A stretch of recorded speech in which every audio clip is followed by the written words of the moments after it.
লাগে জানো তো, যতক্ষণ না বাবা ঘুম থেকে ডেকে তুলবে ততক্ষণ ঘুম যেন ভাঙতেই চাইতো না। বিয়ের পরে এই অভ্যেসটার জন্য অনেক সমস্যার সম্মুখীন হতে হয়েছে, অনেক কথা, অনেক আলোচনা, কিন্তু সময়ের সাথে নিজেকে পাল্টে নিয়েছি, নিজেকে অনেকটা পরিবর্তন করে নিয়েছি। 8টা-9টা ছাড়া ঘুম ভাঙতো না, সেখানে আমি সকাল 5:30টার সময় ঘুম থেকে উঠেছি, আর উঠেই দেখো বাড়ির কাজকর্মে লেগে পড়েছি। সকালবেলা 5:30টার সময় ঘুম থেকে উঠলেও কিন্তু ওই বসে থেকেই কিন্তু অনেকটা সময় পার করলাম। তারপর 6:30টার সময় কাজগুলো কিন্তু আমি শুরু করলাম। তো এখন অনেকটা দেরি হয়ে গেছে, কিন্তু কাল দেখছি সূর্যি মামা একটু আমাদের আগে উঠে যাচ্ছেন। কিছুদিন থেকে তো সেই মেঘলা ওয়েদার, সারাদিন ধরে মেঘলা মেঘলা করে যাচ্ছে, কিন্তু আজকে কিন্তু বেশ রৌদ্র পড়েছে। গুড মর্নিং আমার মিষ্টি বন্ধুরা। সকালবেলা ঘুম থেকে উঠে বাড়ির বউ বাড়ির কাজ না করলে তো আর হয় না, করতে তো হবেই। তো দেখতেই পাচ্ছ সকালবেলাতে ভালো করে ঝেড়ে নিলাম এই ছোট্ট আমার আঙনাটা।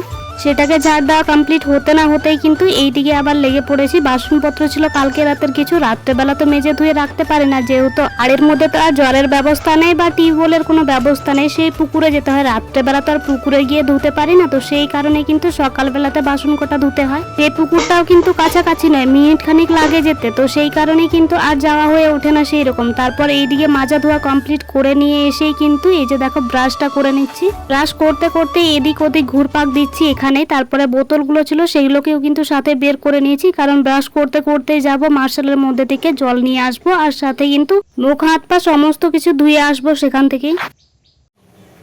হ্যালো আমার মিষ্টি বন্ধুরা, গুড মর্নিং সবাইকে। আমি মল্লিকা, বিজে মল্লিকা ব্লগে তোমাদেরকে অনেক অনেক স্বাগত জানাই। সকাল হয়েছে অনেক আগেই, তো ঘুম থেকে উঠে সকালের বাসি কাজ টুকিটাকি করলাম। আর সকালবেলা যেহেতু একবার হাত পা ধুয়ে আর কি মুখ হাত ধুয়ে নিয়ে তারপরে কাজ শুরু করি, তো সেই কারণে কিন্তু সকালে ভাতটাও বসিয়ে দিয়েছিলাম। তো ভাত উতলে পড়েছে, মানে ভাত প্রায় হয়ে এসেছে, তরকারি সবজিপাতি এখনও কোটা হয়নি, আর বরমশাই কিন্তু এখনও ঘুম থেকে ওঠেনি। তো চলো আজকে সারাদিনের টুকিটাকি কাজকর্ম আর দেখতে থাকো ভিডিওটি। আর এখন কিন্তু বেলা অনেকখানি হয়ে গেছে, দাঁড়া তোমাদেরকে দেখাচ্ছি আমি। এই যে দেখো ঘড়ির কাঁটায় কিন্তু এখন 7:30 বাজে। তো চলো বর বেরোবে 9টার দিকে কাছে।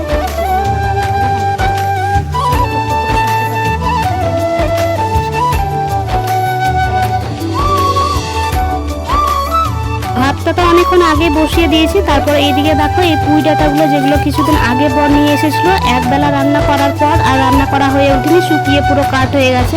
হাত বসিয়ে দিয়ে এইদিকে সমস্ত সরঞ্জাম এক কাছে নিয়ে একেবারে বসে বসে এখন এই পুঁই ডাঁটাগুলো কাটবো। কিছুদিন আগে পর্যন্ত যখন বর ওই আম পাড়তে যেত তখন কিন্তু ভাতটা বসিয়ে দিয়ে তারপর বাইরের কাজগুলো ছেড়ে নিতে হতো, তখনও সেই রকম অসুবিধা হতো না, কিন্তু বেশ একটু তাড়াহুড়োর মধ্যে কিন্তু কাজগুলো কমপ্লিট করে নিতে হতো। কিন্তু এখন আর সেই তাড়াহুড়োটা বলতে গেলে যে নেই।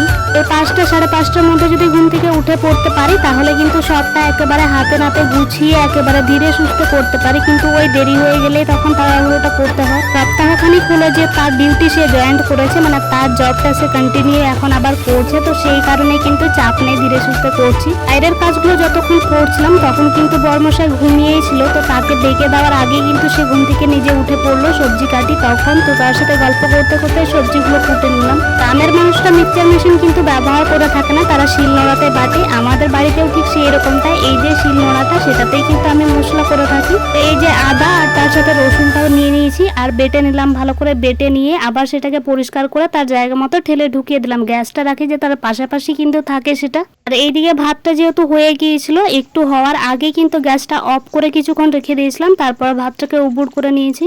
সবজি পাতিগুলো তো কেটে নিয়েছিলাম, শুধু ধোয়া হয়ে ওঠেনি, তো সেগুলোকে ভালো করে ধুয়ে নিচ্ছি। আর লঙ্কা আর তার সাথে পেঁয়াজ এগুলোকেও কিন্তু সাথে একসাথে মিশিয়ে সেটাকেও ধুয়ে নিচ্ছি। লঙ্কা পেঁয়াজটাকে ওই সবজির সাথেই দেবো, তো সেই কারণে কিন্তু আলাদা করে নিই সেটাকে। তো এই যে দেখো আমার ধোয়া কমপ্লিট হয়ে গেছে। বরমশাই কালকে বাজারে গিয়েছিল, বাজার থেকে মাছ নিয়ে এসেছিল অনেকগুলো। কালকে রাতে যেহেতু পান্তা ভাত খাওয়া হয়েছিল, তো সেই কারণে কিন্তু মাছগুলো থেকে গিয়েছিল, রান্না করে নিয়ে সেগুলোকে ভাজা করে তুলে রেখেছিলাম।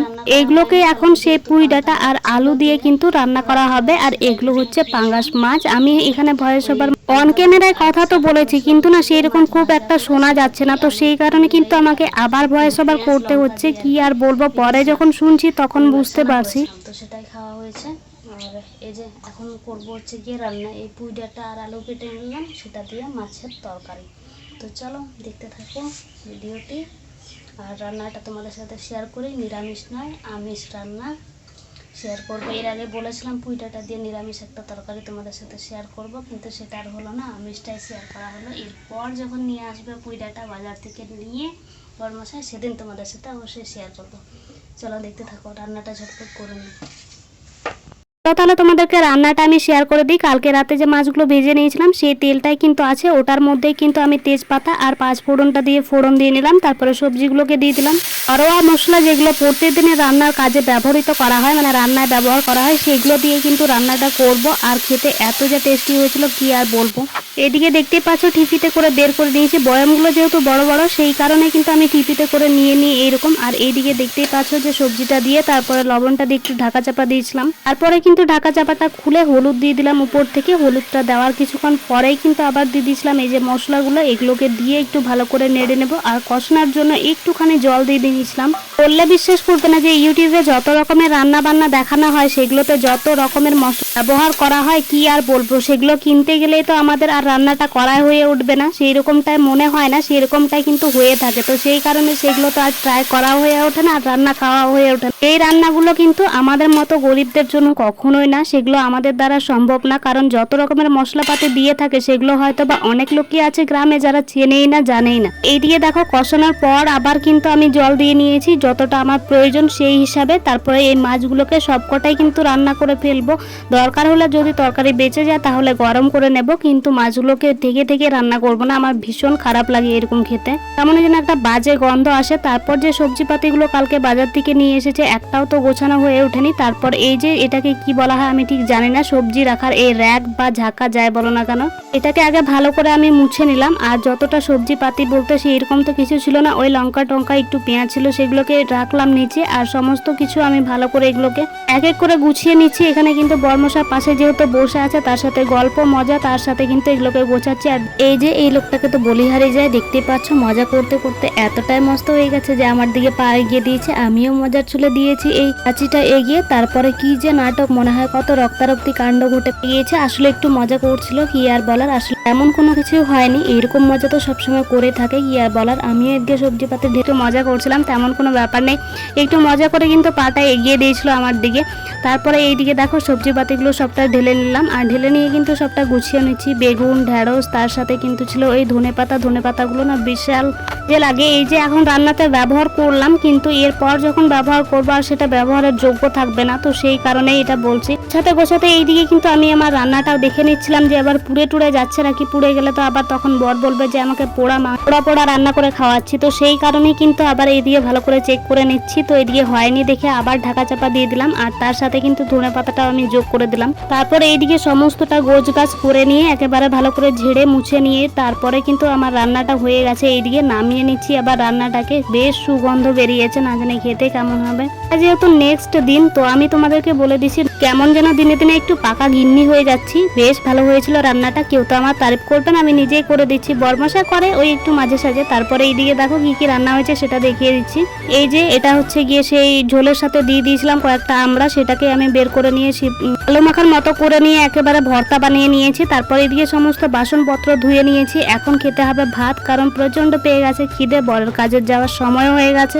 আজকে কিন্তু সে স্নান করে একেবারে রেডি হয়ে নিয়েছে আগে ভাগেই, আর বসে পড়েছে তাড়াতাড়ি করে, বলছে ভাত দাও ভাত দাও। আর এই দিকে তোমাদেরকে তো দেখানো হয়ে ওঠেনি যে আমি ঠিক কিভাবে গোছগাছ করেছি। এই যে দেখো এইরকমটা গুছিয়েছি। সবচেয়ে নিচেরটাতে রেখেছি হচ্ছে গিয়ে তোমার ওই ভেন্ডি আর বেগুন, তার উপরেরটাতে আলু, তার সাথে আদা, আগের হাটে নিয়ে এসেছিল লেবু একটা বেঁচে গেছিল সেটাই আছে, আর আছে আমরা, তার উপরেরটাতে আছে পেঁয়াজ রসুন লঙ্কা, এগুলো রাখা আছে। তো চলো এই যে দেখতে পেলে, আর সবচেয়ে উপরে ওই নিচের মধ্যে বাঁশের মধ্যে আমি রেখে দিয়েছি দেখতে পেলে ওই ধনে পাতাটা। তারপরে এইদিকে ভাত নিয়ে আমরা দুজনে বসে পড়েছি। চলো তাহলে আমরা এবার পেট পুজোটা সেরে নিই। ভিডিওর কোথাও কোনো অংশ যদি তোমাদের একটুকু ভালো লেগে থাকে তাহলে অবশ্যই চ্যানেলটিকে সাবস্ক্রাইব করে দিও, আর একটি কমেন্ট করে জানিয়ে যে তোমাদের ভিডিওগুলো কেমন লাগছে দেখতে। চলো সবাইকে টাটা, ভালো থেকো, সুস্থ থেকো, সবাই সাবধানে থেকো, দেখা হচ্ছে নেক্সট কোনো ভিডিওতে।